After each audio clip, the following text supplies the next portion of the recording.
Okay, you study digestion. So, to know the whole, to show the whole process, I'm going to show you a little bit of a demo. It's a bit of a messy demo. It's probably one of the messiest demos I've done. So, throughout the day, we're going to be putting food in our mouths. Okay, I've got some porridge oats, so that was my breakfast. At lunchtime, unfortunately, I didn't really have much lunch throughout the day, so I'm going to have a bit of sweet corn. We all know what happens with sweet corn and food. All right. And I had some tomato sauce. Let's pretend I had some chips and sausages. It helped if I actually opened the tomato sauce first. Chips and sausages, so I've got all my different food groups. I've got carbohydrates, I've got proteins, I've got fats, a nice bit of balanced diet. Now this is my mouth. So when we put our food in our mouth, the process of digestion is going to start to begin.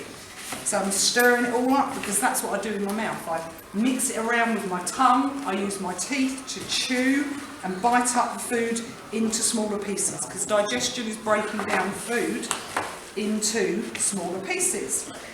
But to help me do that, what have I got coming out of my mouth? Saliva. Yeah, saliva, and that contains an enzyme.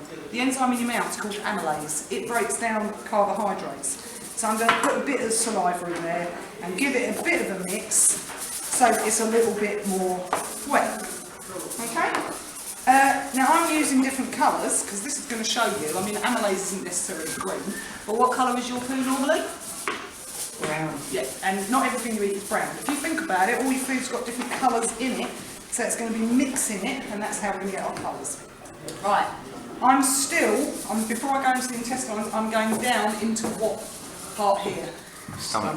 Into my stomach. So in my stomach, I've got some stomach acid, which is hydrochloric acid. It's quite strong, about pH 1 to 2. Okay?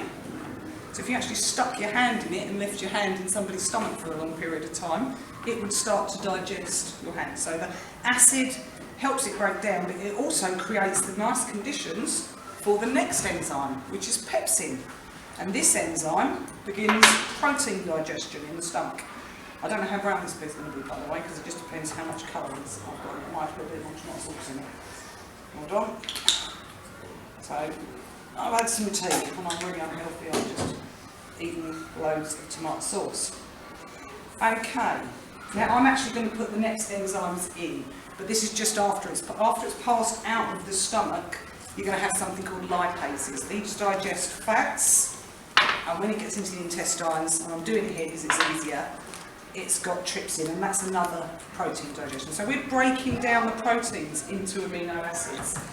Now, this is where it gets a bit messy, because I'm going to have to use a funnel to do this, so I'll probably spill it all over the place.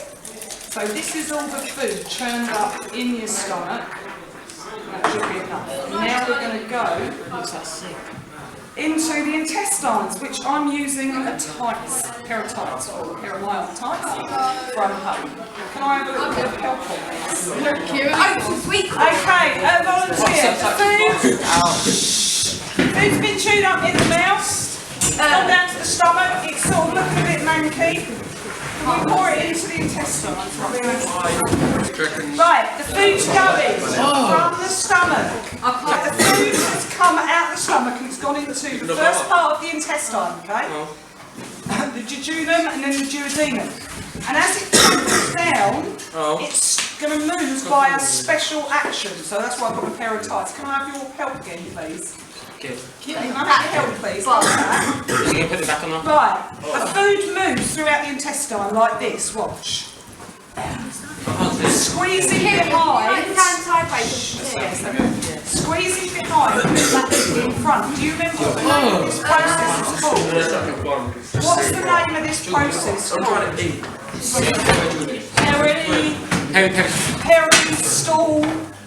Peristalsis, that's the movement. Squeezes behind the muscle. Right. The purpose of it is to move the food along the gut, but also it's to smash it up a little bit further. And if you notice, all the liquid parts are coming out, and that's absorption. Okay. So the liquid part of the food's all being squeezed out. What actually happens apart from the peristalsis? This is peristalsis, where it's squeezing behind, relaxing in front. But what happens in the small intestine at some points it will start to go like that. And it will squeeze out into the intestinal villi, which are lining to increase the surface area. It will squeeze all the liquid portion. I'm going to make it a little bit more. So I'll squeeze out all the liquid and the broken down small chemicals, which are glucose, amino acids, fatty acids and glycerol, and they're all useful. Whatever is left behind, as you can see, whatever is left behind is going to form what? The poo. Okay, so your fibre, which we've had in the oatmeal, and things that aren't really digested very easily, will be pushed along the small intestine where it will enter, and I haven't got a bigger pair of tights for this, it will enter the large intestine, okay? I used to massage my baby round her stomach, and I used to say, I love you, and that helped move her poo when she was a bit constipated around her large intestine. And then she could go to the toilet nicely. It's a little baby massage technique they do. So when we get to the big, let's say this is the large intestine, okay? So we go up the ascending colon, and then we go across a section here, okay, which is called the transverse colon. Why? And then we get to, well, that's like a perforated valve. Can you grab me a pair of scissors? And then we get to the descending colon, where we go down into the rectum, the last part of the large intestinal bowel, and we get to the anus, where the anal sphincter, which is a muscle, okay, opens up and the poo. And if you've got sweet corn in your poo, that's quite nice. It's quite a big poo, actually. I think maybe a bit too big. The undigested bits, the waste, things that are difficult to process. This person has had a lot of sweet corn, okay? Is able to have a nice, safe poo. So it shouldn't be completely that consistency. A little bit drier, but it shouldn't be too dry, because otherwise it won't pass out very easily. It will probably be a lot browner than that, and that's because I didn't use as much food colouring as I could have, okay?